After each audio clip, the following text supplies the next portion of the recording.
¿Listo? Muy bien, Muy pues bien. bienvenidos a todos, buenas noches, muchas gracias por estar con nosotros. Todos los nuevos, bienvenidos. Esta es una plataforma de educación continua que tenemos medicinas alternativas.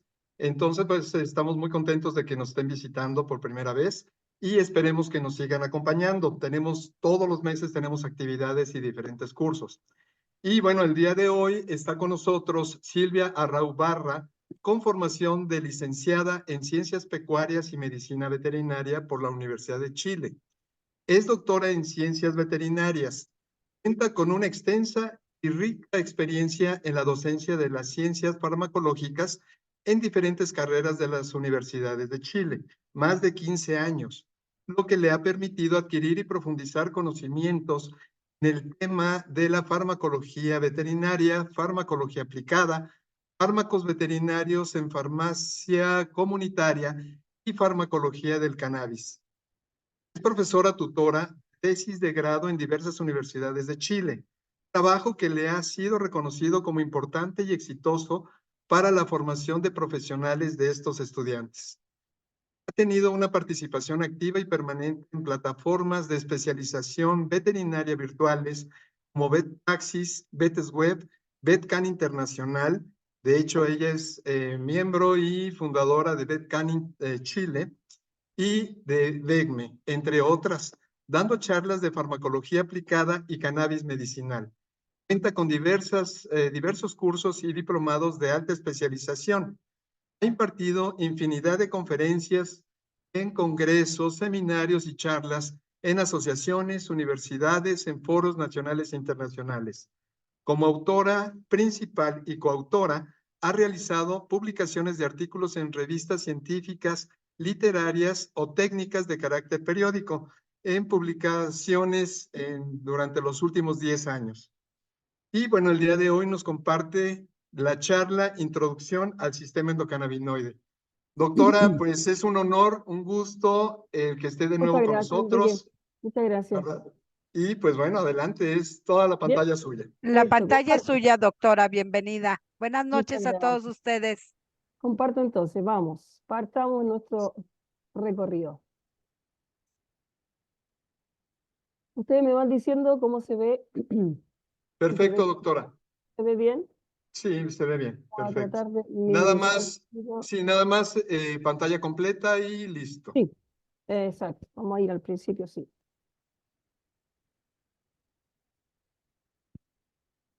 Ahí estamos en pantalla completa. Vamos para allá.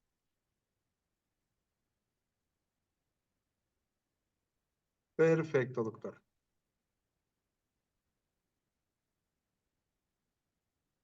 Y tratando de achicar un poquitito ¿cómo se llama? El anuncio de ustedes que está acá en mi borde derecho. A ver si encuentro cómo achicarlo un poquito.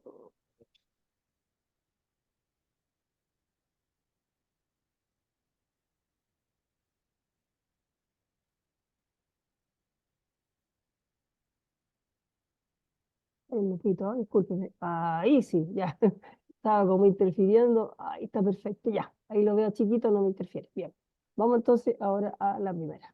Partamos entonces. Bueno, vamos a partir hoy día entonces para hacer una introducción al sistema endocannabinoide. Especialmente, bueno, enfocado en el área veterinaria. He buscado también algunos ejemplos en el área nuestra humana, digamos, que también suelen ser bastante interesantes porque uno tiende muchas veces a comparar si efectivamente lo que está ocurriendo dentro de un ser humano podría también estar ocurriendo dentro de nuestros animales, nuestros amados animales. Y efectivamente tenemos muchas similitudes, aunque también tenemos algunas diferencias. ¿Bien? Entonces lo que vamos a ver ahora es justamente esto que está acá. Yo voy a buscar por aquí algo para poder... ahí, ¿ya? Imagino que están viendo la flecha. Sí, Sí, doctora. están Perfecto. viendo la flecha, ¿verdad? Entonces, bueno, Sí, esto se ve representa, perfecto. qué bueno, una terminal, ¿tá? Donde hay muchos elementos, se ve bastante complejo, pero cuando uno empieza a verlo con más en detalle no se asusta mucho, ¿ya? Entonces tenemos acá la zona presináptica, acá está la zona postsináptica, tenemos también los receptores de los cuales vamos a hablar ahora, el CB2, el CB1, ¿verdad? Algunos elementos también que tienen que ver con el movimiento de esta terminal cannabinoide. Entonces, bueno, Vamos a hablar primero que nada, partamos por lo más básico con respecto a la planta. Yo no me voy a extender en esto porque en realidad la charla no está enfocada, pero yo creo que uno tiene que ponerse en contexto, ¿cierto? Justamente lo que vamos a ver nosotros ahora cuando veamos en la evolución histórica, cuando se fueron descubriendo las distintas estructuras dentro de los organismos animales, todo eso también por supuesto se proyectó al ser humano, partió conociendo primero que nada las estructuras químicas de las plantas, que hoy en día solamente le llamamos cannabisativa.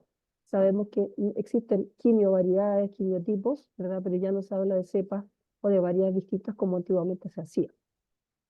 Vamos a hablar sobre los orígenes del sistema endocannabinoide, llamado SEC también, frecuentemente que se ve en los libros, con un pequeño recorrido histórico. Uy, me fui muy adelante, perdón, atrás. Ahí, ¿ya?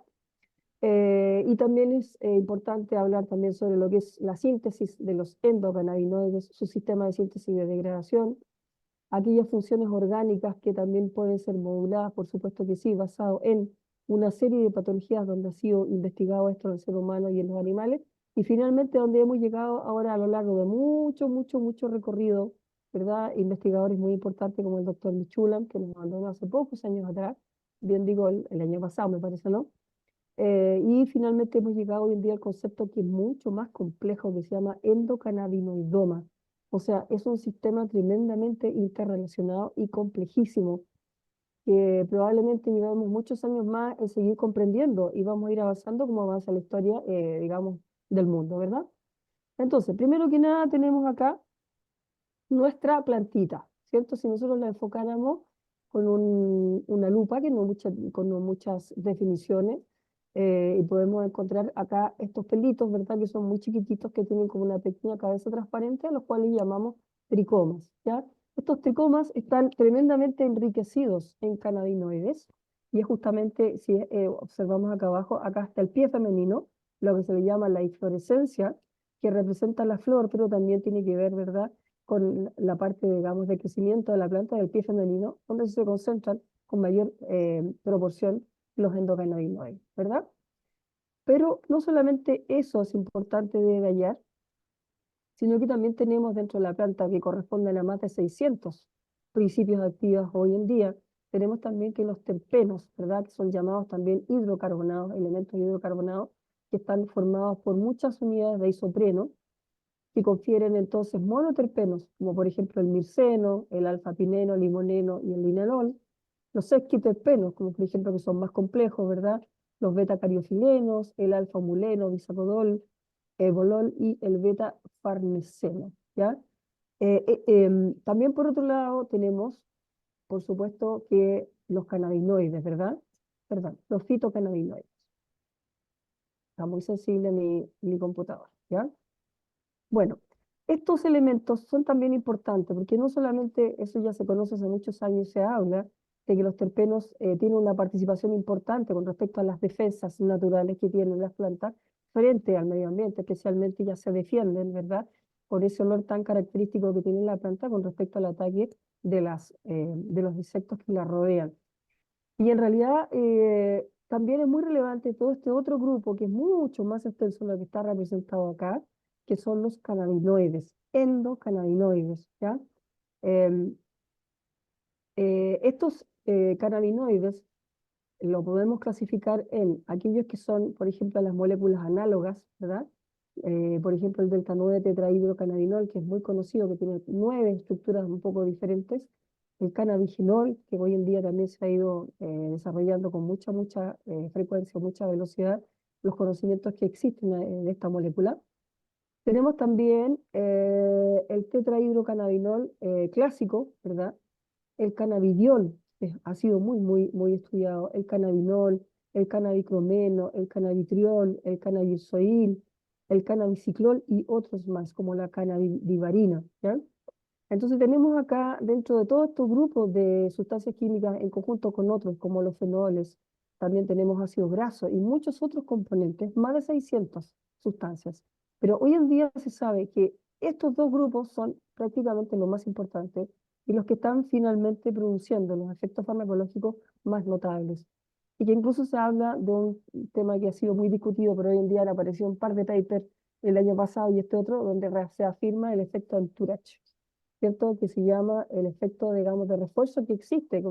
En farmacología se conoce hace muchos años, que en el fondo es un sinergismo farmacológico entre todos los elementos, pero especialmente la asociación de cannabinoides con terpenos. E incluso también se ha hablado a lo largo de los años y se ha probado que hay una regulación finísima entre el THC y el CBD, ¿ya? Bueno, acá no solo no voy a entrar en detalle, porque si no va a estar hasta mañana, pero si ustedes se fijan, entre el año 1988, en que esta doctora muy conocida, ¿verdad? Que era una científica que tenía en esa época, el doctor Howley, que después trabajó con el doctor Mechulan, partían entonces estudiando el tejido del cerebro de cerdo, ¿verdad? Perdón, de ratoncito, descubrieron entonces unas estructuras que se les llamó receptor CB1. Y entonces su actividad biológica tenía mucho sentido con este fitocannabinoide llamado THC. Y así fue evolucionando a lo largo de los años, fueron apareciendo hitos, porque en realidad digamos, la investigación dura. Hoy en día, por supuesto, que se han ido también produciendo muchos desarrollos, digamos, de líneas de investigación, pero yo creo que la medular partió acá, básicamente entre 1988 y el año 2013, ¿ya? Donde realmente esto como que se desencadenó. Hubo un momento en que cayó un poco en la época de restricción desde el estudio de esta sustancia del uso, pero finalmente hoy en día tenemos un boom muy importante.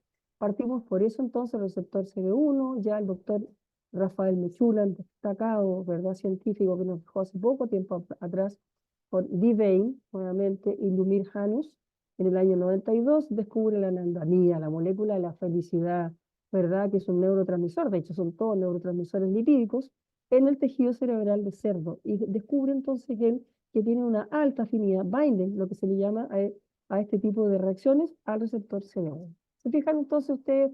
Comenzamos a evolucionar, acá aparecen entonces, después de 1992, se descubre Mechulan nuevamente, porque este señor se dedicó toda su vida. En realidad yo pienso honestamente, y creo que pueden estar de acuerdo muchas personas que han estudiado un poco la historia del cannabis, que realmente debería haberse llevado el premio Nobel. Yo pienso que no lo hace, no fue así porque, bueno, no vamos a entrar a discutir este tema, pero yo creo que finalmente sí lo merecía, por su aporte en ese sentido. Estudió el intestino canino y descubrió un neurotransmisor muy importante, el 2-acilglicerol, ¿ya? Después, en el año 1997, comienza a aparecer la degradación de esta enzima, la FA, ¿verdad?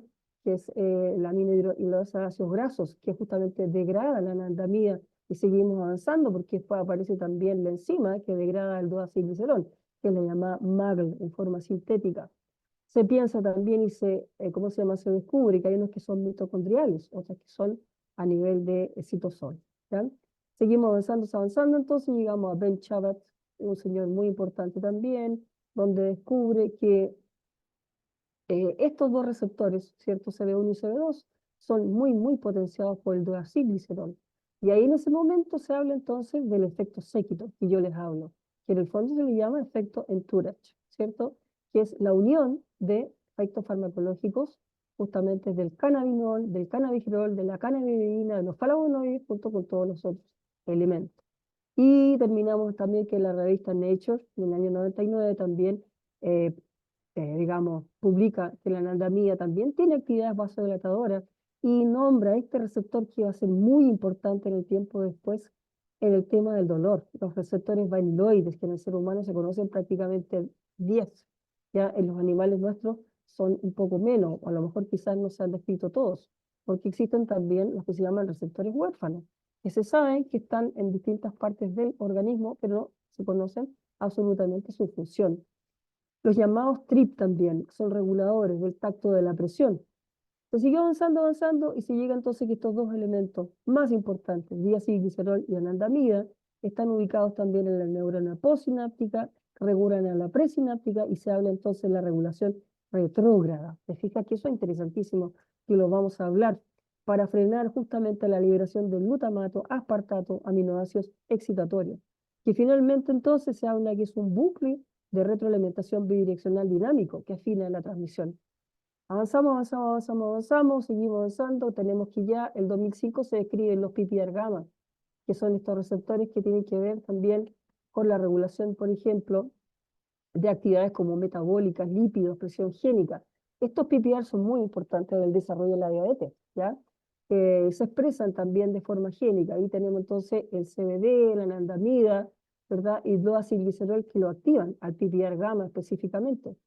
Y entonces de esa forma este receptor responde previniendo el depósito de la sustancia beta-amiloide. Ojo, en esa época ya se estaban preocupando un poco de lo que pasaba con el tema del Alzheimer.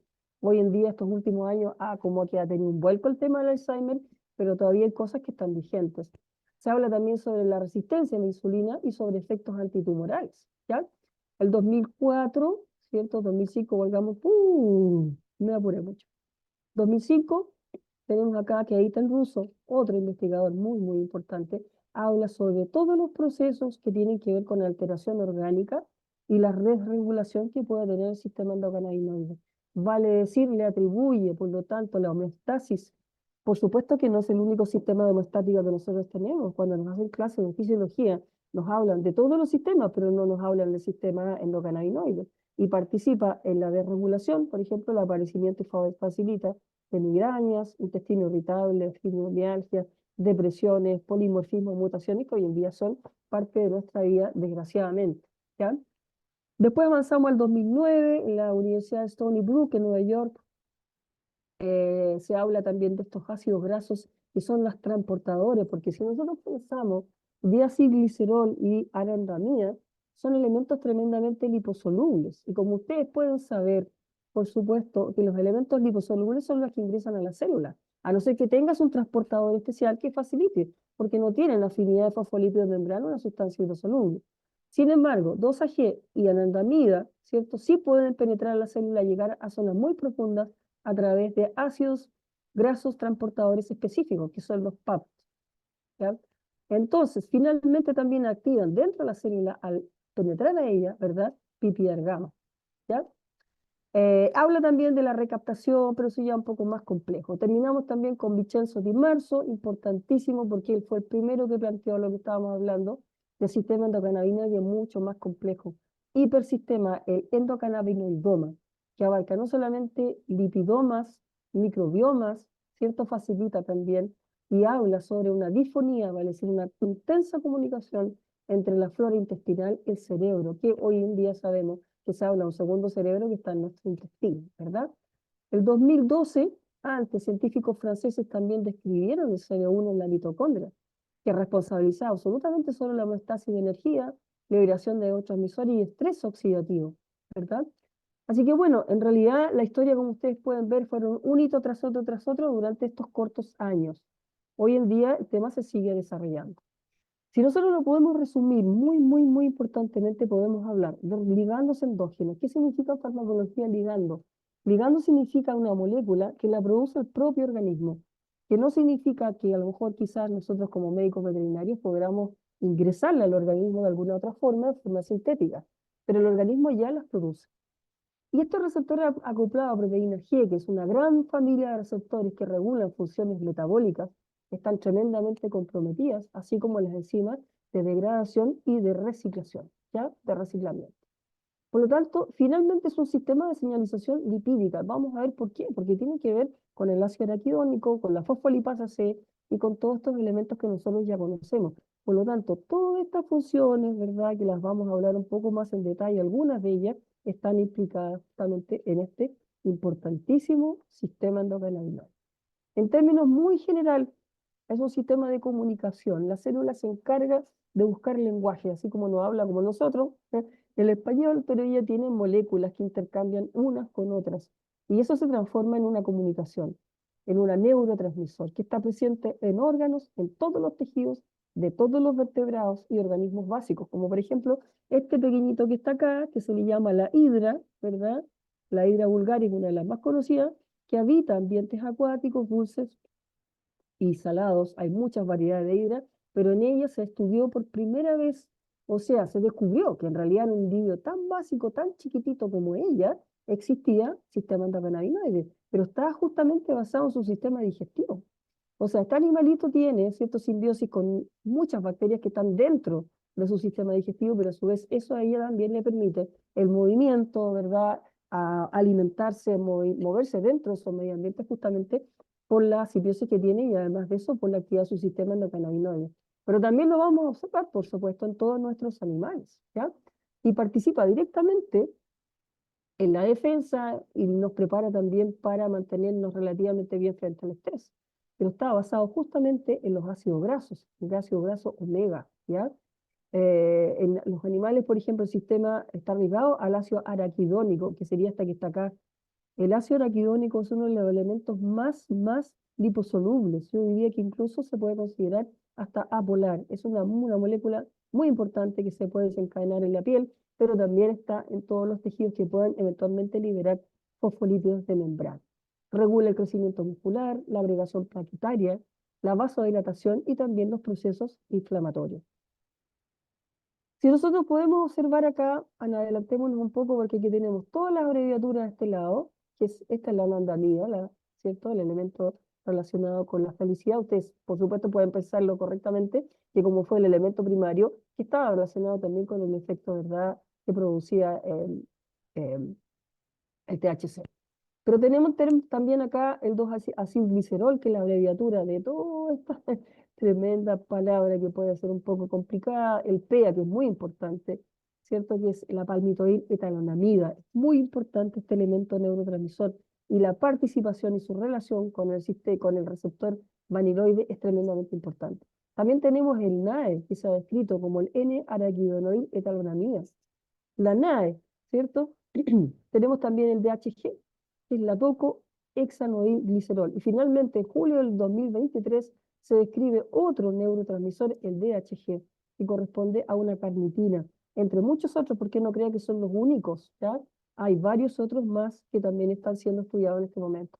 Este librito que está aquí ya está muchos años en el mercado, donde participa activamente el doctor Robert Silver, que es un médico veterinario muy conocido en el, ¿cómo se llama?, el condado de Colorado, que sabe muchísimo de este tema.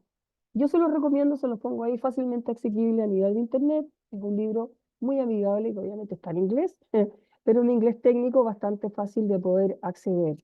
Y el tema está tratado muy interesantemente, digamos, ya a estos años ya, pero estamos esperando la otra edición, pero ya aparecerá. Bueno, acá está entonces todo lo que es la regulación, la síntesis y la degradación. Están todas las vías metabólicas, ¿se fijan? De la anandamida y 2-acilglicerol, las enzimas que lo sintetizan y lo degradan. Y ustedes pueden ver, es bastante complejo, pero se puede, digamos, detallar de una forma un poquito más simple. Por ejemplo, anandamida, ¿ya? Esta araquidonoil etalonamida, si ustedes se fijan, la palabra lo dice, o sea, ella proviene del ácido araquidónico, ¿se fija? Por eso se llama araquidonoil etalonamida. Es una larga cadena de ácidos grasos con enlaces amidas, ¿ya? Y el 2-araquidonoilglicerol, ¿verdad?, es su respectivo éster. Ambos son capaces de activar en los animales el receptor CB1 y el CB2, ¿ya? Ahora, este elemento, la AEA, andamida, tiene un precursor en la membrana, que es el NAPE, que es el N-araquidinoil fosfatidil etalonamida. Esta parte de su vía sintética. Hay una enzima, entonces, por lo tanto, que toma este NAPE, ¿verdad?, esta enzima PLD, que es una fosfolipasa, y por lo tanto la transforma finalmente en anandamida. Cuando el proceso entonces ya se requiere que venga de vuelta, existe por supuesto una enzima que se llama hidrolasa amida, que la degrada en ácidos grasos. Y todo el mundo la conoce como FA, ¿verdad? Es ácido graso, anandamida, fosfato, ¿cierto? Fosfato hidrolasa de ácidos grasos, finalmente. Y la transforma en ácido araquidónico nuevamente y etalonamida. Todos los procesos orgánicos son perfectos. El organismo no pierde nada, ¿verdad? Todo lo que ha utilizado nuevamente lo vuelve a sus elementos iniciales. Por otro lado, el 2-acilglicerol es producida por la vía del diacilglicerol, ¿verdad? Y la fosfolipasa C en este caso. Si ustedes se acuerdan, la fosfolipasa C participaba, por supuesto, en la cascada inflamatoria, donde aparecían por ahí por abajo la vía de la lipoxigenasa y la vía de las COX, ¿cierto? Bueno, esta 2-AG es degradada por la lipasa monoacilglicerol, MAGL, también conocida, a glicerol y ácido araquidónico. Si ustedes se fijan, entonces aquí tenemos nosotros vías totalmente comunes, ¿ya?, entre ellas dos. Bueno, ¿cómo se regula? Es muy interesante. Si ustedes saben, la gran mayoría de las terminales se regula de la siguiente manera. Nosotros tenemos acá una terminal presináptica y acá una terminal postsináptica y acá tenemos la hendidura. Generalmente ella predomina sobre esta otra. ¿Se fijan? Generalmente los receptores donde se va a producir, ¿verdad? Por ejemplo, acetilcolina, dopamina, norepinefrina, serotonina son postsinápticos y finalmente se transforma eso en un potencial de acción, ¿verdad? Que viaja a células vecinas. Nosotros tenemos que acá que el potencial de acción viene, ¿verdad? En la zona presináptica. Entonces, ¿qué es lo que hace? Hace acá, bueno, está bastante sintético eso, pero se abren los canales de calcio para aumentar la, digamos, síntesis y la liberación de estos neurotransmisores, ¿verdad? Que son neurotransmisores lipídicos, que en este caso serían, por supuesto, los neurotransmisores que hemos nosotros detallado recién. Y que van a actuar, por supuesto, ¿verdad?, en la zona postsináptica.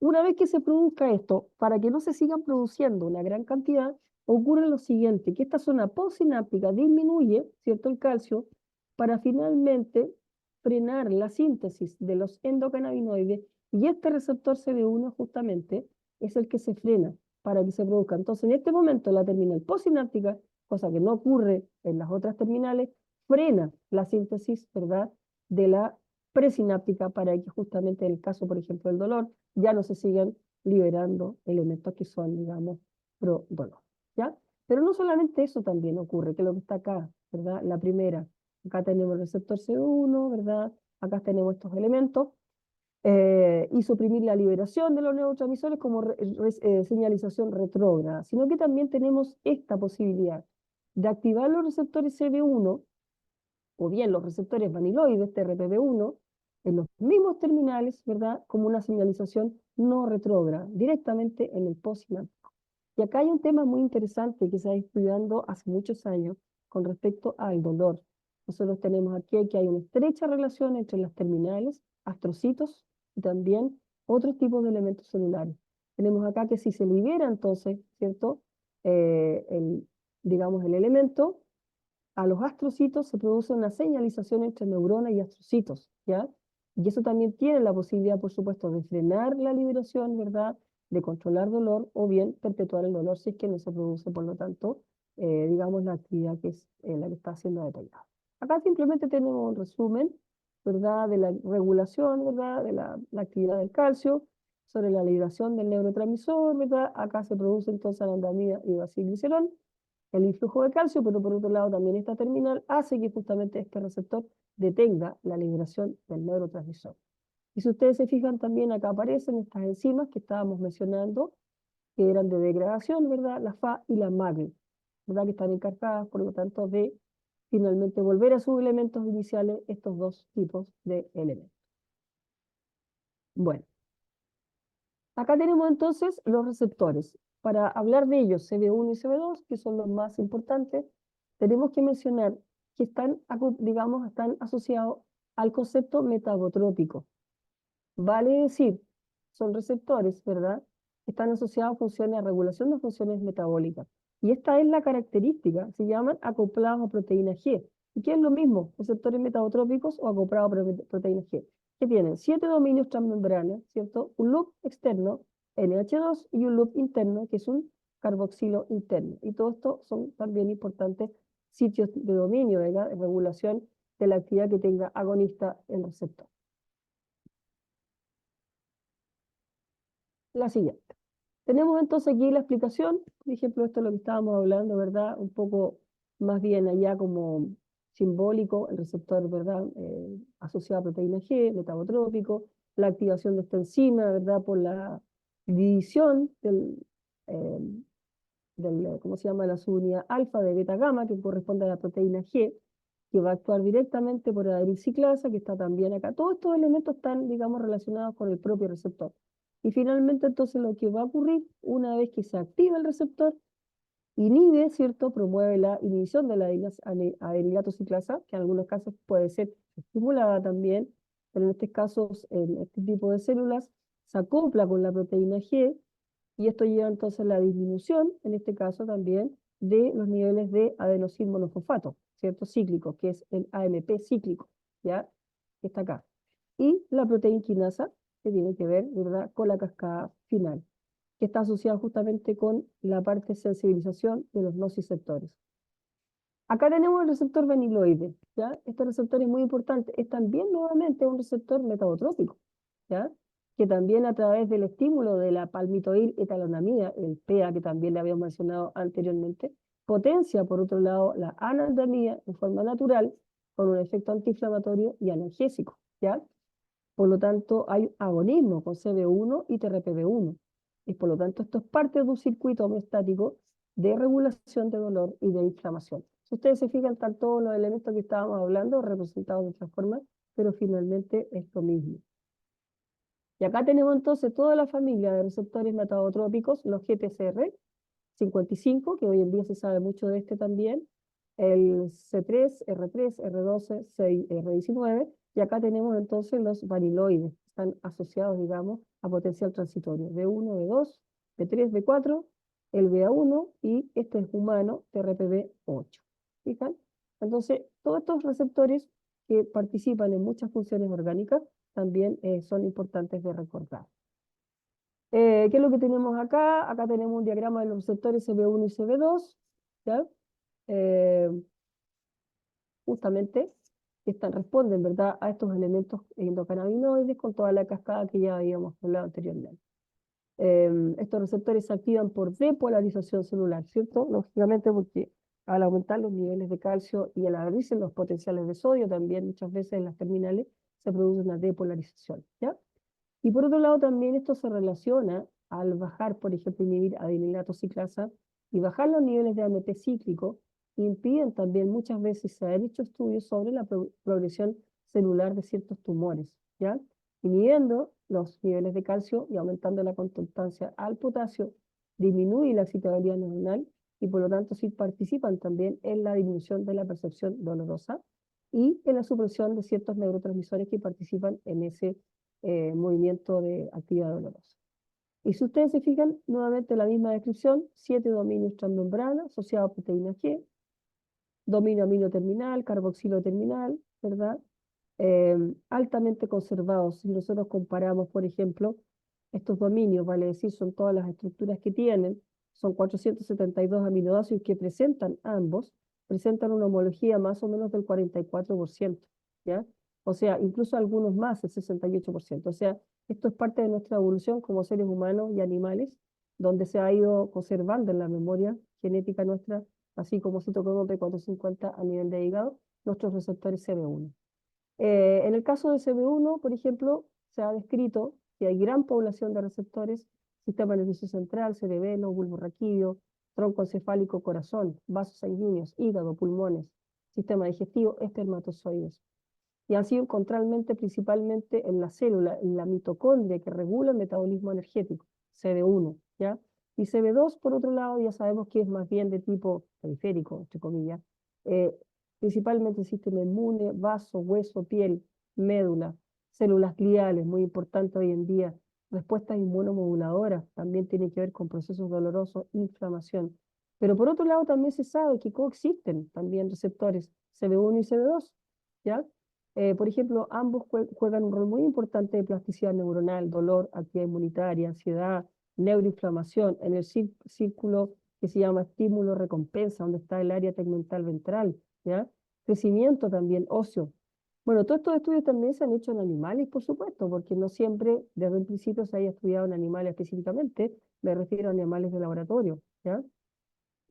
Este estudio es bien interesante que hizo Freund Revilla en el año 2017, donde hace el estudio de la distribución espacial del receptor C1 del sistema nervioso central y periférico de los caninos normales. Posteriormente también se hacen otros estudios, ¿eh? Anteriormente también se habían hecho otros estudios, pero por ejemplo este es un primer estudio, pero que es muy, muy detallado de la distribución que tienen receptor CD1 en el caso del sistema nervioso central y periférico del perro. Posteriormente, Samara, con los resultados, ¿cierto? ¿Cómo se llama? Que se obtuvieron acá, Samara y Bailey también, determinó por inmunohistoquímica doble fluorescencia el mapeo a nivel de diferencias etarias. Este estudio también es muy conocido en cachorros, muy poquititos cachorros, pero igual los resultados fueron significativos, animalitos de 4 semanas muy inmaduros, 3 de 6 semanas, y relativamente más grandecitos, sanos, y un perrito ya más anciano de 10 años. Y el resultado fue bastante notorio la diferencia, altamente expresado en el sistema nervioso central y periférico, donde por supuesto que ellos tienen una función moduladora, pero también existieron, digamos, en ese sentido, los investigadores detectaron que habían ciertas diferencias en la menor expresión en animales inmaduros, que fueron estos cachorritos de 4 semanas, y geriátricos comparados con estos que eran 6 semanas y adultos sanos, ¿ya? Bien interesante el estudio. Bueno, acá les puse yo así en forma muy detallada, por ejemplo, la detección, ¿verdad? Muy marcada de inmunofluorescencia a nivel, por ejemplo, de la médula, ¿verdad? El ganglio de la raíz dorsal, o a nivel de nervios periféricos también donde están marcados, ¿verdad? Estos, digamos, la hiperexpresión de estos receptores a nivel también de cerebelo, de ganglio coclear. Y por otro lado, también se hizo un estudio de doble inmunofluorescencia, el ciático, en caninos de 6 meses. Y se observó entonces una marcada reacción a nivel de las vainas de mielina, ¿ya? Y colocalización en 100% de las células de Schwann también. Bien interesante lo que ellos descubrieron, donde efectivamente hay una gran actividad de estos receptores en el sistema nervioso central y periférico del perrito. Finalmente, que lo que concluyen ellos, estos investigadores, que representan la primera distribución espacial detallada de los receptores, lo que se llama mapeo, ¿cierto?, en caninos sanos. Encontraron una alta expresión en la corteza cerebral, cerebelo, cuernos de Amón, circunvalación dental, hipocampo, globo pálido, sustancia negra, médula espinal y ganglios. Eso es muy importante porque hay una pequeña diferencia con el sistema nervioso central del ser humano. Esto también podría estar relacionado, por ejemplo, los cannabinoides sobre la actividad, dependiendo también, por supuesto, de la presencia de ellos en ciertas estructuras cerebrales con la cognición, la memoria, funciones motoras y sensibilidad al dolor.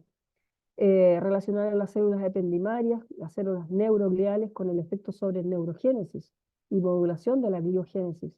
Y la expresión en las células mielinizadas de Schwann, por supuesto que tiene que ver con la mielinización, donde también participa activamente este sistema endocannabinoide, ¿ya? Entonces, bueno, hay varios estudios que dicen que en realidad el perrito es uno de los seres mucho más sensibles, quizás, con respecto a otras especies, proporcionalmente en cuanto a lo que es tamaño, pero él tiene una gran población de receptores en su cerebro. Y por lo tanto, siempre se pensó que probablemente porque la intoxicación que muchas veces se pudiera observar en los animales, ¿verdad? Por la inhalación, muchas veces, de sustancias que fueron fumadas en habitaciones donde no había ventilación, se encontraron con que existía también signos de toxicidad que eran bastante intensos, sobre todo en ese tipo de situaciones muchas veces también representa, digamos, una actividad que es bastante irresponsable porque el animal sufre un problema que requiere ser hospitalizado muchas veces. Y es porque específicamente el perro es muy sensible frente a las grandes concentraciones de THC en su sistema nervioso. Yo diría que incluso más que el gato, por la población de sus receptores. Se han hecho varios estudios, por ejemplo, con respecto a la dosis letal, no se sabe, pero se ha visto que aproximadamente más de 3 gramos por kilo, o sea, en realidad cannabis no es una sustancia tóxica, ¿ya? En realidad es una planta muy poco tóxica comparada con otras, ¿verdad? Que obviamente está relacionada con la dosis letal 50. Pero no existen muchos datos, no se ha investigado mucho en esta área. Hay un estudio donde incluso hoy en día se han dado dosis mucho más altas, pero se dieron, por ejemplo, 10 miligramos de CBD con 0,5 de THC por kilo, o dosis medias de 5 con 0,25, y ahí entonces fueron detectados metabolitos, porque también es muy interesante en estos estudios, ¿verdad?, de eficacia, de seguridad farmacocinética, para poder ver cómo se van moviendo estos metabolitos dentro del organismo de los distintos animales, para poder saber también, por supuesto, cómo lo metabolizan, lo excretan, ¿ya? Sí se ha visto en todas las especies que existe una fase de eliminación lenta, porque el hígado tiene que cargar ácido cromo P450, ¿verdad? A nivel del sistema microsomal hepático es muy lento el proceso. También, por supuesto, que hay la participación de otras enzimas. En este caso, a estas dosis, observaron ellos, por ejemplo, signos tóxicos como hiperestesia, estímulos auditivos, visuales y táctiles, déficits propioceptivos las primeras 2 horas de administración, y los cuales son totalmente autolimitantes, desaparecen 4 o 6 horas después. También algunos observaron tialismo, incontinencia urinaria y vómitos. Los animales tratados como dosis únicas, ¿verdad?, detectaron también en dosis altas midriasis, ataxia, hiperacusia y respuestas reflejas retardadas, después de 5 miligramos por kilo de CBD, que tampoco es tan alto, ¿ya? Ahora, estas señales a nivel de todos los animales de estudio desaparecieron prácticamente entre las 6 y las 12 horas. O sea, el perro tiene la capacidad de poder metabolizar y eliminar, por supuesto, pero yo creo que cuando hay ciertas condiciones basales, quizás de problemas a nivel del sistema nervioso central, pudiéramos nosotros también perjudicar a nuestros pacientes si es que realmente las dosis no están bien reguladas, ¿ya? Acá tenemos otro estudio que se identificó, por ejemplo, CB1 en el año 2010, las glándulas salivales de perros. Hoy en día también se han hecho estudios a nivel de enfermedades en gatos, en el caso de la gingivitis. Mercalli también estudió y describió los folículos pilosos, muy importante, hoy en día se relaciona también con procesos de alteración dermatológica. En la piel, hipocampo en el perro, y por inmunohistoquímica también, se colocalizó CB1 en embriones caninos de 30 días, ¿ya? Y su presencia en el tejido epitelial de estos perritos. Y por otro lado también, a nivel del sistema nervioso central, periférico, oído interno, epitelio olfatorio y estructuras relacionadas y también glándula tiroides. O sea, realmente se han buscado prácticamente por todo el organismo, ¿ya? Ahora, se ha visto entonces también en diversos estudios la regulación de las funciones biológicas, la presencia de receptores CB1 en la epidermis, folículo liposo, piloso, glándulas sebáceas, la participación en el control de ciertos desórdenes gastroesofágicos en perros, y también se ha visto, por ejemplo, que la activación de receptores CB1 y CB2 también podría tener un efecto hipotensor y neuroprotector en el caso, por ejemplo, de glaucoma, del aumento de la presión intraocular, ¿ya? Enrique, no sé si quieren parar un ratito, quizás detenernos un rato, como tú quieras, o continúa adelante. Pues mira, no teníamos programado, pero si gusta, doctora, continuamos. Perfecto, continuamos. Este es un estudio, en realidad se han hecho varios estudios, en el caso, por ejemplo, de mastocitos, ¿ya? Se ha hecho mucho estudio con respecto a CB1 y CB2 y tumores mastocitos cutáneos. Se ha visto la sobreexpresión y por supuesto que se pueden ver en la parte, digamos, fisiológica. Ya se han hecho mapeos de estos receptores, por ejemplo, de TRP1, aquí están los vaniloides, ¿verdad? CB1 y CB2, acá están las células de Langerhans, participan en los sebocitos, ¿verdad? En las glándulas sebáceas, vaniloides, CB1, CB2. Tenemos también acá las células inmunes de la piel, ¿verdad? Y tenemos también, participan en las terminales nerviosas, en los nociceptores. También tenemos acá actividades de receptores. De hecho, hay muchos estudios que se sabe que en el caso de la dermis, frente a ciertos estímulos térmicos y mecánicos, hay una muy buena respuesta, ¿ya? Entonces, bueno, la expresión de CB1 y CB2 también se han relacionado con mastocitos caninos normales y en dermatitis crónica, atópica. Por supuesto que en aquellos que presentaron dermatitis atópica, digamos, la inmunohistoquímica era mucho más marcada que en aquellos que eran caninos normales. Y finalmente, inmunohistoquímica también se hizo en 37 perros entre el 2019 y el 2021, donde también se comprobó la sobreexpresión de estos receptores en animales que estaban con tumores versus los controles. En el sistema digestivo se han hecho muchos estudios y también se ha llegado a la conclusión, ¿verdad?, que tiene que ver también con la regulación del sistema digestivo. CB1, por ejemplo, controla el esfínter esofágico, la relajación del esfínter esofágico, las secreciones gástricas, ¿verdad? Protege también frente, por supuesto, al daño gástrico y regula también, ayuda a regular también junto con otros neurotransmisores el vaciamiento gástrico, la motilidad intestinal, secreción intestinal, dolor visceral, inflamación, crecimiento de tumores. Y por otro lado, CB2 es la relacionado con control de dolor visceral, inflamación, también movimiento intestinal y también relacionado con intestino inflamado, ¿ya? Este paper habla de todo eso, bastante interesante lo que postula.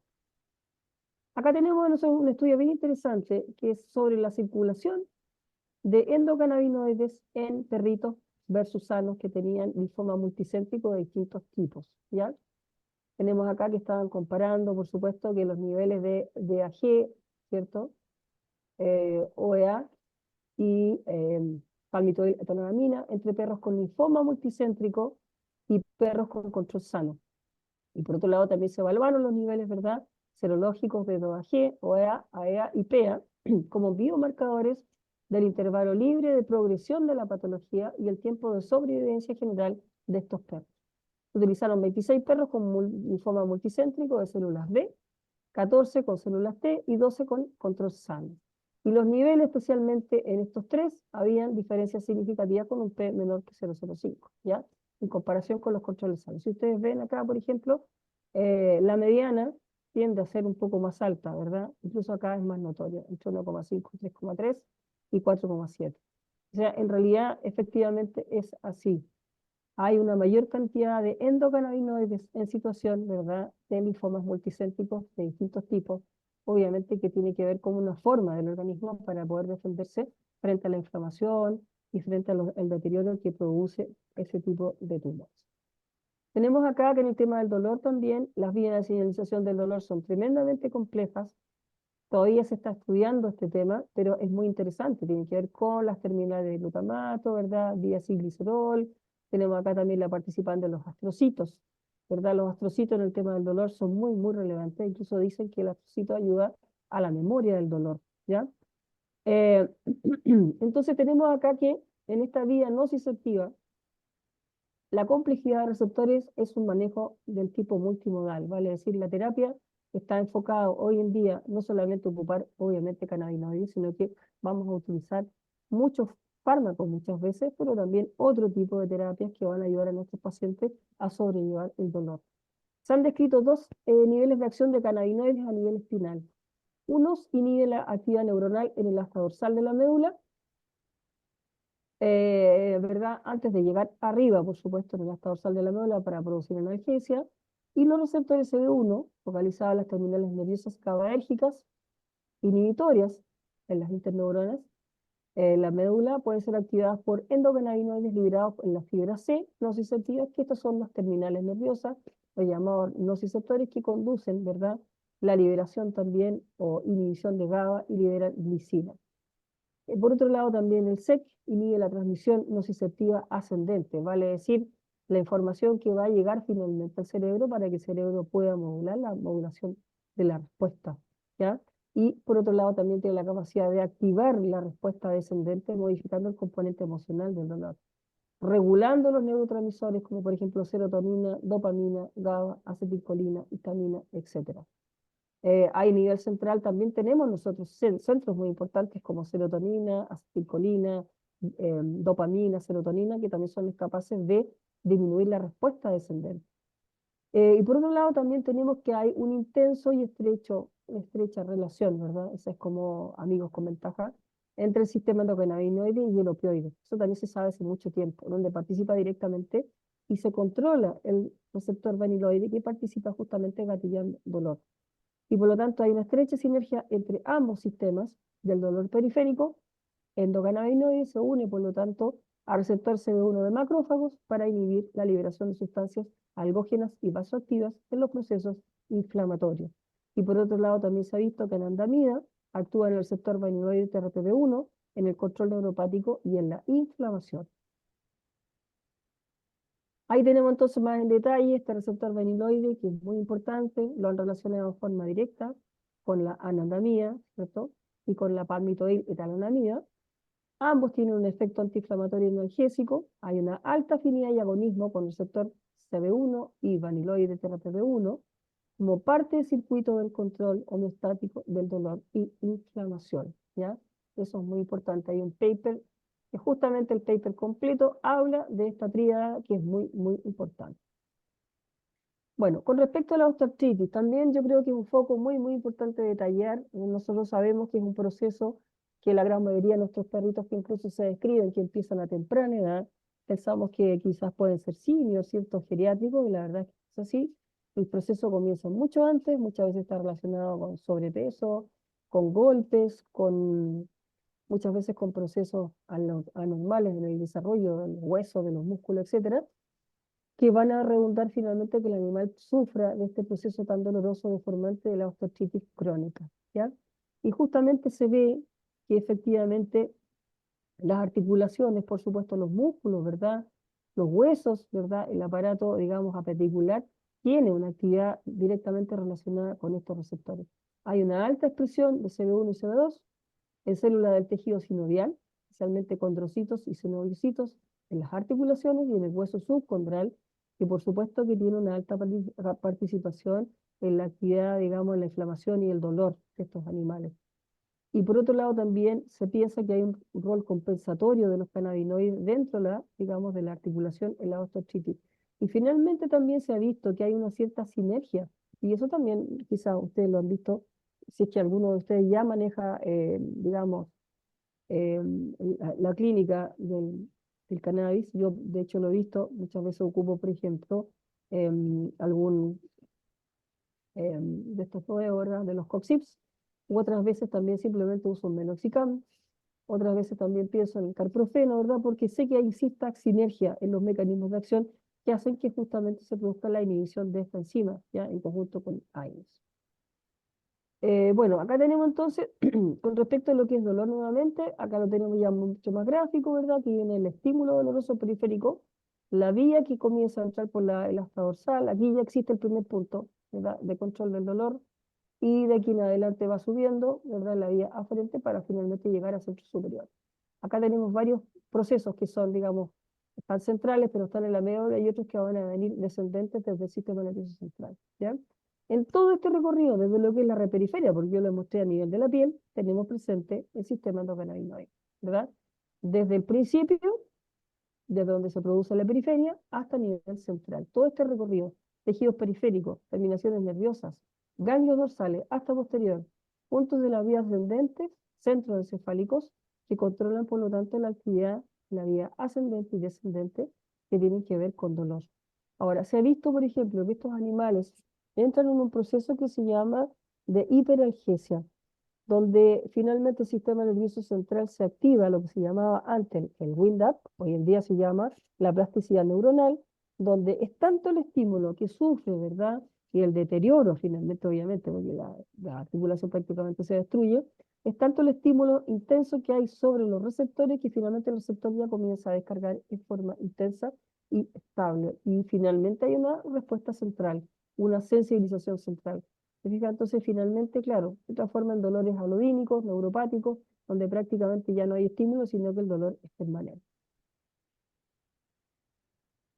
Bueno, esto también es interesante pensarlo en un animal que tiene un dolor crónico persistente, se transforma en un dolor neuropático, que es un dolor difícil de manejar, y tú no lo vas a poder controlar, te fijas, solamente con un tipo de fármaco, sino que sabemos que hay una especie como de escalada, acompañado de otros manejos importantes, como hacerlos bajar de peso, entrar en una terapia de fisiatría, rehabilitación. Ocupamos cannabis, otros ocupan, no sé, pues, incluso hasta pueden ocupar otro tipo de herramientas como es la acupuntura y otras, ¿cierto? Entonces pensamos que una vez que se produzca este estímulo, ¿verdad? Va a conectar entonces, ¿verdad? Hacia la microglia espinal y mastocitos que están ubicados en la periferia, y ellos van a liberar una serie de mediadores que producen esta hipersensibilidad neuronal crónica, que finalmente terminan en esta hipersensibilidad central. Por lo tanto, es muy difícil, ¿verdad? Porque también hay un componente emocional en nuestros animales. Bueno, ¿qué es lo que es la osteoartritis crónica? Es una enfermedad deformante, degenerativa, que consiste en una pérdida gradual y destrucción del cartílago, ¿verdad? Subcondral. Finalmente, generación de espolones, le llamamos osteofitos, quistes, ¿ya? Al nivel de la articulación. Y donde hay un deterioro muy, muy intenso, donde hay una alteración metabólica, biomecánica, que permanentemente el animal tiene un proceso, ¿cierto?, de degeneración y de dolor. Se ha visto que en cuanto también a las moléculas, que no solamente las producen, ¿verdad?, en los procesos degenerativos, sino que también muchas veces se ha estudiado a nivel de injurias, ¿cierto?, a nivel técnica o química, que justamente si ustedes se fijan en cuando uno aprendía el esquema de la cascada inflamatoria, ¿cierto?, de la ruptura, y acá se libera el ácido araquidónico, ¿cierto?, que es el elemento que nos interesa. Y una serie, ¿verdad?, de elementos algógenos que aparecen en el caldo inflamatorio. Prostaglandina, interferón, interleuquina, el factor de crecimiento, ¿verdad? ¿Cómo se llama? El que produce el mismo receptor, ¿verdad? La sustancia P relacionada con el gen de la calcitonina. Y por otro lado también tenemos acá que por supuesto que acá están los AINES, ¿cierto? Nosotros también los conocemos. Y finalmente todo esto es un proceso que está completamente interrelacionado, ¿ya? La actividad de las COP de transformar ácido araquidónico con prostaglandina, en este caso estaría controlado si nosotros también estamos resguardando la otra área que corresponde al sistema endocannabinoide. Bueno, y finalmente llegamos al endocannabinoidoma, ¿verdad? Que hace hartos años ya se planteó, palabra difícil de pronunciar, pero ¿qué significa este endocannabinoidoma? Que en realidad es un término expandido, ¿ya? Vale decir, es una serie de moléculas promiscuas. Es como divertido decir eso, ¿ah? Moléculas promiscuas, son como medias sinvergüenza, ¿ya? ¿Por qué? Porque están metidas en una serie, ¿cierto?, de vías comunes para ellas. Por eso se llaman promiscuas, porque están metidas en muchas vías, cada una de ellas. Amidas de ácido graso acetilado, que son moléculas target comunes, por eso que son promiscuas. Son vías sintéticas comunes de degradación y de síntesis, ¿ya? Son cientos de mediadores lipídicos con más de 20 vías de síntesis, más de 20 moléculas target, que son receptores nucleares asociados a canales y muchas veces también tenemos receptores huérfanos, que todavía no sabemos, ¿cierto?, qué es lo que están haciendo. Por eso se llama que es un sistema pleiotrópico, promiscuo y redundante, ¿ya? El organismo es muy sabio en ese sentido, porque por supuesto que sabe que si la cosa va para allá y viene de vuelta y tiene una muy buena utilidad y no vamos a ocupar más elementos que eso, por supuesto que lo va a hacer así, es muy, muy eficiente, ¿ya? Entonces, un sistema endocannabinoide expandido, que es un potencial target. Por ejemplo, se ha hablado sobre el manejo de la diabetes. Se habla que la diabetes se genera por un gran desbalance del sistema endocannabinoide, ¿ya? Que tiene que ver también con componentes psicoactivos, ¿verdad? De ligandos endógenos y también tiene que ver con enzimas metabólicas, que es parte de la gran familia de señalización, este famoso endocannabinoidoma, ¿ya? Hay hallazgos, ¿verdad?, que tienen que ver con miembros que regulan los procesos fisiológicos, incluyendo, por ejemplo, el manejo y la acumulación de energía, los depósitos de glucosa, de lípidos a nivel de la salud del páncreas, que también contribuyen, por ejemplo, a la diabetes tipo 2. Y estudios clínicos, preclínicos, incluso en animales, dicen que justamente este endocannabinoidoma tiene que ver, por supuesto, con el manejo muchas veces de, digamos, de las patologías que están relacionadas alrededor de diabetes, ¿ya? Bien, se ha relacionado con el aumento del tono del SEC, aumento de las señales centrales y periféricas del apetito, esto tiene que ver con diabetes, activación de la vía anabólica, desbalance energético, depósito de grasas viscerales, desórdenes metabólicos, regulación hacia arriba, el upregulation. Hay más cantidad de CB1 que está expuesto a ser activado en vísceras y grasas, aumento de estos dos elementos en el plasma, anandamida y doacilglicerol, insulinoresistencia, dislipidemia, desregulación homeostática de la glucosa independiente del balance energético. O sea, hay estudios muy interesantes que están relacionados todo el sistema endocannabinoide con la regulación de estas funciones que le acabo de hablar, ¿ya? También hay un estudio con respecto a lo que es enteropatías crónicas en los animales, también se detectaron niveles de endocannabinoides mucho más altos que en los casos animales que no tenían estas enfermedades como enteritis linfocítica, plasmocítica, etc. ¿Ya? Hay estudios muy interesantes en ese sentido. Y acá está la gran cadena, ¿verdad? Que bueno, es bastante detallado hablar sobre todo lo que es la complejidad de la señalización y el metabolismo de este sistema expandido, ¿ya? Todo el grupo de las N-acildopaminas, su ubicación, de las N-acilserotoninas, ¿verdad? Y sus efectos inflamatorios analgésicos. Después tenemos también los productores del metabolismo oxidativo, también tenemos los ésteres de ácidos grasos, gran familia asociados nuevamente a la diabetes, ¿sí?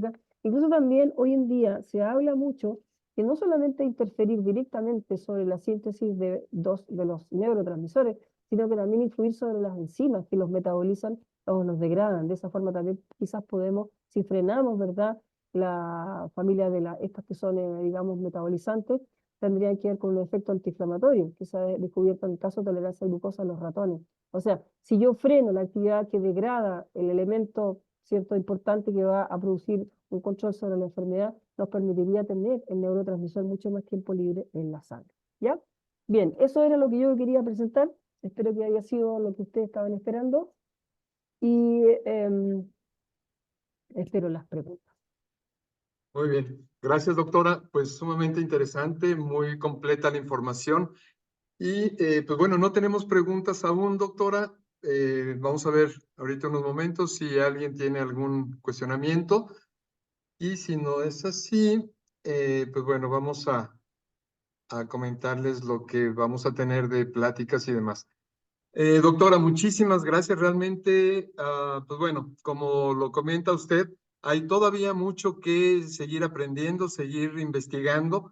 Vemos cada vez que haya alguna reunión, plática, charla respecto a este tema, que hay cosas nuevas. Esto no termina todavía.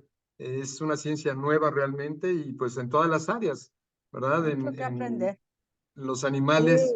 es verdad. ah, Sí, en Sí, animales no convencionales, en obviamente mascotas, entonces sí es un área muy importante.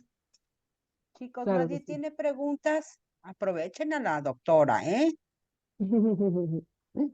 Nos están preguntando qué tanta efectividad tiene en cuanto al manejo de dolor. La verdad es que muchísimo. A ver, yo estoy tratando de aparecer de nuevo en pantalla, pero no puedo. Algo dice Ah, que parece que no me deje ve. No me ve. de compartir pantalla, doctora. Es que estoy viendo, digamos, en forma así como muy resumida, estoy escuchando perfecto, pero Correcto, sí. no los alcanzo a ver, pero bueno, no importa. La verdad es que sí, yo tengo harta experiencia en ese sentido. En este momento ¿Quiere que tengo, quite la pantalla, doctora?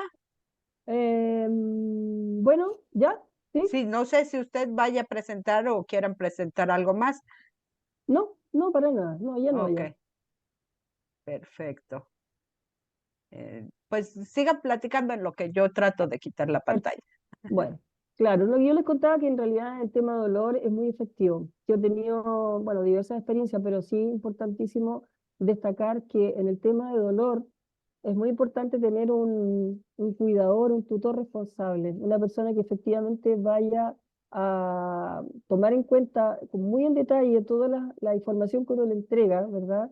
Sobre todo si es alguien que no conoce este tema, les parece muy extraño, hay mucho prejuicio todavía, mucho desconocimiento. Pero si la persona lleva al pie de la letra todo el tratamiento y va escalando, porque uno normalmente parte con dosis muy bajitas, y de ahí va subiendo, lentamente observando la respuesta del paciente, el resultado es muy bueno, realmente es muy bueno, o sea, honestamente es así. Eh, entonces, el animal va respondiendo realmente en forma muy lentita, pero muy segura. Y muchas veces yo la verdad es que no me he encontrado todavía con ningún tipo de reacción adversa hasta el momento, cuando se hace digamos, con calma y uno va observando lo que se hace titulación para ir estimulando al sistema endocannabinoide para que vaya produciendo la respuesta que uno necesita. Si la persona sigue las indicaciones, yo he tenido mucho éxito en lo que es osteoartritis crónica, inestabilidad lumbosacra, lesiones a nivel de columna, por ejemplo, protrusión discal, con daño muchas veces medular, con mucho dolor. También he tenido muchos casos con mucho éxito en el tema de cánceres de piel, específicamente ya tengo algunos casos con éxito de carcinoma espinocelular en gatitos, que también hay un dolor asociado importante. Y en este momento estoy con el tema de epilepsia refractaria, tengo el caso clínico de un bulldog con caso de clúster. eh, y lo que hemos logrado es aumentar un poquito el espacio interictal y de veintitantas convulsiones en 48 horas hemos logrado llegar a 7 convulsiones en 24 horas. Cosa que realmente es un gran éxito, un gran avance, porque no se había logrado ni con levetiracetam, ni con fenobarbital, ni con midazolam. Ahí sí, ahí lo veo. Qué buena. Ya, ahí sí, ahí los veo. No había logrado, digamos, poder controlar de una forma eficiente, no habíamos logrado controlar de forma eficiente, digamos, esas crisis que son realmente tremendamente angustiantes para la persona. Y el animal hoy en día se ve mucho más tranquilo, más relajado, y como les digo, ya la tutora está más confiada, como que la confianza comienza a fortalecerse en la medida que van viendo que sus animales responden. Pero con el tema del dolor es realmente importante que la persona sea muy constante. Uno nota que cuando la persona no sigue todas las indicaciones que uno le entrega, la respuesta del animal no es la misma. No es la misma. Por ejemplo, si, no sé, pues yo les digo, cuando ustedes vayan ya, les quede, por ejemplo, un tercio de frasco, me tienen que avisar, porque yo me encargo ¿cómo se llama?, de gestionar las magistrales. Y lo hago así, ¿por qué? Porque acá en Chile también tenemos mucho tema de la automedicación. Entonces, puede suceder, te fijas que si a mi perrito le hizo bien, ¿por qué no se lo doy a mi vecino? No, O sea, esto lo maneja un médico veterinario especializado, no lo maneja nadie más. Y esa es mi responsabilidad, creo yo, que yo los llamo prácticamente, no sé, cada 2 días, 3 días, y les estoy preguntando constantemente, mándame una foto, mándame un video, cuéntame cómo está, en cuántas gotitas vamos, está comiendo, qué es lo que come, y si comenzó con otro problema, a ver, veámoslo, no sé, hagamos un perfil, hagamos un hemograma. Entonces hay que estar encima de ellos. Así son los pacientes nuestros y los tutores. Hay que estar encima, pero funciona muy, muy bien. Claro, así es. Y obviamente, bueno, una pregunta que constantemente nos hacen es en cuanto a la dosis. ¿Cuál es su recomendación, doctora? Mira, la verdad es que las dosis, yo no puedo recomendar una dosis porque no son dosis fijas, pero normalmente yo parto entre 0,3, 0,5 miligramos por kilo y de ahí voy escalando lentamente. Obviamente cuando es un carcinoma pineocelular parto en concentraciones mayores del aceite. Normalmente ocupo 2.000 miligramos en 30 ml, que son aproximadamente 66,6 miligramos por ml. Y muchas veces yo lo aconsejo en los gatitos funcionan muy bien, no hay que asustarse, ellos tienen muy buena tolerancia frente al dolor. Parto normalmente con 2 miligramos por kilo, en forma, digamos, lenta, aplicada directamente sobre la zona de las orejitas y la zona de las lesiones faciales que aparecen. Hoy en día me parece otro caso que no solamente tiene la parte nasal, digamos, en el plano nasal, sino que de la nariz, de las aletas de la nariz hacia el lado con un buen masaje sin sacar las costras, porque hay que permitir que los procesos naturales se produzcan, que no apliquen ningún tipo de otro tipo de solución, ni suero fisiológico, ni agua oxigenada, ni povidona, nada. Solamente el aceite que viene estéril prácticamente, ¿ya? Y además de eso, también los invito a que hagan masaje en las encías con una titulación un poquito más lenta, porque la concentración es relativamente alta. Y creo que tópico y sistémico funciona muy bien. Muy bien, estoy segura que no hay dolor y que el proceso cicatricial avanza rápidamente. Perfecto, claro que sí. Doctora, la doctora Paulina nos pregunta, ¿puede haber algún efecto secundario antes de su uso? Y ella misma comenta, dice que la verdad desconoce del tema. ¿Cómo se manejan las dosis por toma o inyectado? No, no, la verdad es que los extractos que la gente le dice aceite son extractos, ¿verdad? Que puede ser el extracto full extracto, CBD, digamos, con el resto de todos los principios activos. Estos pueden ser, generalmente acá en Chile lo que tenemos nosotros es aplicación oral, aplicación tópica. Nosotros no tenemos inyectables, hay otras partes del mundo, tienen que ser cristales, son carísimos, no tenemos acceso a eso. Hay algunas formulaciones también nasales, hay en crema, ¿se fija? Pero a mí lo que más me ha funcionado es el propio aceite. El aceite directamente que prepara la farmacia magistral o algún otro laboratorio que tenga, digamos, una certificación, que todos sus aceites estén estandarizados con HPLC asociado a masa y que me puedan entregar una huella digital de lo que se está entregando al paciente, o sea, que realmente sea serio. La vía generalmente es tópica para mí, uromucosal o oral. Esas son las vías válidas para mí en este momento. Claro. Bien, mire, doctora, la pregunta a la doctora Francis, ¿en Chile dónde puede formarse en medicina canábica de manera profesional y dónde se puede obtener de manera segura, correcta, los productos Ya, perfecto. para iniciar los tratamientos? Sí. Sí. Mira, la verdad es que cuando uno trabaja con magistrales, en Chile tienes varias magistrales, ¿ya? Que nosotros tenemos como médicos veterinarios derecho a usar estos productos y prescribirlos. Por ejemplo, la farmacia NOP lo produce, ellos tienen su central donde fabrican sus productos. De hecho, ellos eran los fabricantes del cannabinol, cannabinol se llamaba el producto, que ya estaba como en fase 3. Desgraciadamente no terminaron los procesos, pero ellos están, digamos, fabricando sus aceites, entregándolos a médicos cirujanos y a nosotros los médicos veterinarios a través de receta magistral. Tenemos también una institución que se llama Lopa Pharma o Biofórmula, tenemos también Anarma y otras más. Y también existen otras instancias que donde uno puede hacerlo, digamos, en forma directa con el laboratorio. Yo trabajo también con un grupo digamos, de personas que están también fabricando un aceite de alta calidad que están siendo vendidos afuera de Chile.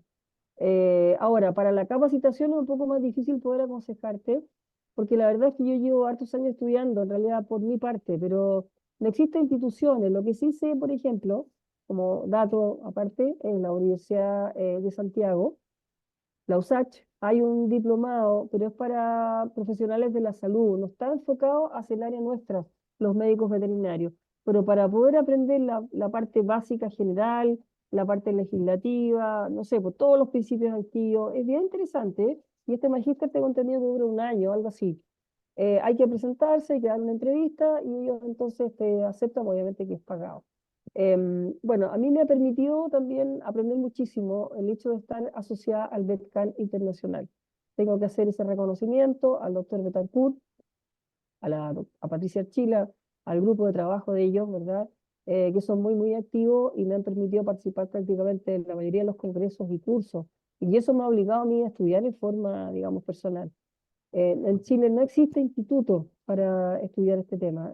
Tiene que ser un tema, digamos, así como más personal y tratando de asistir a este tipo de cursos, como por ejemplo este, o lo que entreguen otras instituciones para ir aprendiendo de forma personal. Así es, exactamente. La doctora Laura Cepeda, en caso de los perros, ¿recomienda CBD aislado o espectro completo? Eso depende, Laura. Yo, por ejemplo, uso espectro completo, especialmente en los cánceres y en los procesos convulsivos, ¿ya? Porque yo sé que hay una sinergia ahí con todos los componentes de cannabis. Hay algunos animales que no toleran el CBD full espectro. Me ha pasado, por ejemplo, que hay algunos que simplemente cuesta mucho, digamos, que lo tomen, en cambio el CBD les encanta, lo hacen de forma voluntaria, lo laven directamente en la cucharita y para algunos casos también, como por ejemplo, no sé, tendencia a tener vómitos, hiperemesis o problemas de intolerancia a las proteínas, procesos digestivos, o animales que tienen quizás problemas asociados a quizás problemas un poco más delicados de hígado o riñón, ¿no? Que sabemos que hay una tolerancia bastante buena, prefiero no recargar tanto el hígado y en el caso uso CBD solo. Pero la tendencia hoy en día yo creo que ir cada día más a utilizar todos los componentes de la planta. Pregunta mía. Sí cambia el sabor, ¿verdad? Cambia muchísimo el sabor y el olor. Y los perritos, como tienen un desarrollo de sus sentidos del olfato mucho más que nosotros y del gusto, ellos inmediatamente lo rechazan. O sea, me cuesta mucho que ellos lo hagan de forma voluntaria, CBD full espectro, que el CBD solo. El CBD solo les encanta, les fascina, se lo toman así encantado, lo andan buscando. Pero el otro me cuesta más. Pero no pasan todos los perros, ¿ah? Yo he conversado con algunos tutores que me dicen que el otro también les gusta, así que en realidad bueno, los animales son todos distintos, igual que las personas. Oh, a mí que me encanta el full spectrum. Sí, y el otro casi no. El ¿No? sabor se me hace mejor. Ya. Sí, Sí, aquí también, pues también tiene que ver mucho el vehículo, el Sí, aceite en el que vaya. eso. Aquí en México tenemos una empresa que maneja aceite de uva, aceite de coco Mm, no tanto se maneja, pero sí de salmón y de olivo. Entonces, ya, bueno, hay bueno, pues para algunos. los animalitos sí, el de claro. salmón me imagino que ha de estar más Sí, rico, yo creo que se les debe encantar. Pero acá en pero a mí Chile, me gusta el de coco, ¿eh? acá en Chile usan el de Maravilla, fíjate, es el que más utiliza, por lo menos la NOP utiliza prácticamente de Maravilla Ultra Virgen, le llaman. Y es bastante bien tolerada por los animales, sí. Oh, qué Muy padre, bien. qué Muy bien, interesante. doctora. Pues mire, ya no hay más preguntas. Bueno, Les invitamos, ¿verdad? Les invitamos a que sigan participando en los diferentes foros, como comenta la doctora, porque efectivamente todavía las universidades están reacias o todavía no hay alguna conectividad en cuanto a la investigación que se está haciendo en el área como el área académica. También tiene que ver mucho la cuestión legal. Cada país tiene su problemática en cuanto a esto, ¿verdad? Hay unos países que están más avanzados en la cuestión regulatoria, otros menos, y entonces ahí es a donde nos enfrentamos en poder obtener productos de calidad y sobre todo también el desarrollo tanto de investigación como de farmacéutico para producir los productos. Así Doctora, es muy ¿algo difícil más que quiera conseguir todo. comentarnos? No, encantada de haber participado con ustedes. Me alegra mucho de que esto se vaya difundiendo cada día más, porque yo creo que es muy importante que los colegas lo sepan y también los estudiantes que ya están en el último año, que sepan que hay otras alternativas que son seguras, manejándose, digamos, conociendo y estudiando, y nuestros pacientes lo requieren y lo merecen. Claro que sí. Muy Ujú. bien, doctora, pues Pues muchas así gracias. es. Anita, Gracias, buenas noches. Un gusto de escucharlos, que estén súper bien. Nada más gracias. recordarles a todos que pues aquí están la licenciada Roma, la licenciada Marijó, Yaneis y todos estamos a sus órdenes para cualquier otro tema. Se viene el de oncología aquí en Guadalajara, ozonoterapia, ¿verdad, Enrique? Sí, Por acá tenemos. los estamos esperando. Oncología va a estar buenísimo Es el con el último fin doctor. de semana de abril, entonces para que vayan programándose. Y tenemos una última pregunta, doctora. Sí. Dice el doctor Santiago, buenas noches. En cuanto al vehículo, ¿existe algún riesgo por toxicidad? Por ejemplo, el aceite de uva. Sí, bueno, la verdad es que sí, o sea, hay que tener cuidado. Yo creo que el aceite de uva no me parece, ¿ah? Hay algunos antocianos, tengo entendido que en un caso específicamente más que la uva, tengo la idea que son las pasas, las que tienen más componente tóxico. Em, en todo caso, en animales, no he visto mencionado el aceite de uva, pero probablemente no creo que tenga mayores problemas, Ujú, honestamente. Debe ser obtenido de la pepita de la uva, ¿verdad? así es, Perdón. Sí, no lo creo, la verdad es que no. así es. Ujú. Muy bien. ¿Algo más, Enrique? Sí. Pues nada más, volver otra vez a invitarles a que participen en las actividades que tenemos. Gracias a todos los compañeros médicos nuevos que están participando por primera vez. No se alejen de nosotros, estén en contacto con sus rectoras. Si no tienen rectora todavía, pues aquí directamente con Anita pueden comunicarse. Tenemos una serie de medios por los cuales pueden estar en contacto: YouTube, Facebook, Instagram, TikTok. ¿Qué más, Anita? Todo, Pues YouTube sí todo, está. todo. En el canal de YouTube, allí subimos constantemente temas muy interesantes para todos. Pueden entrar a ver, suscribirse. Entre más gente se una a YouTube, mejor. Háganlo popular y nosotros no dejaremos de estar subiendo cosas a YouTube. Búsquenos en Normalmente, Facebook. sí, normalmente se suben las pláticas, ¿verdad? Que tenemos, entonces también ahí pueden estarlas revisando posteriormente. Sí, Inviten, por pláticas y favor, a compañeros. webinars. Sí, Ujú. claro, claro. Perfecto. Vamos a hacer El, promoción. Sí, Sí, sí, de todas maneras. claro. Sí, Eh, muy bien. pues ya, Enrique, eso sería pues, todo. Pues muchas gracias a todos, doctora. Qué linda nuevamente, qué hermosa. Ya gracias, pues. tenía Un rato que abrazo. no nos veíamos. Así es, un abrazo fuerte, que estén súper bien, ¿no? Igual, Muchas doctora, Pero muchas muy, muy gracias. interesante. Muchas gracias a todos. gracias. Luego. Buenas noches. Hasta Buenas luego. noches. Buenas noches. Gracias, buenas Bye. noches.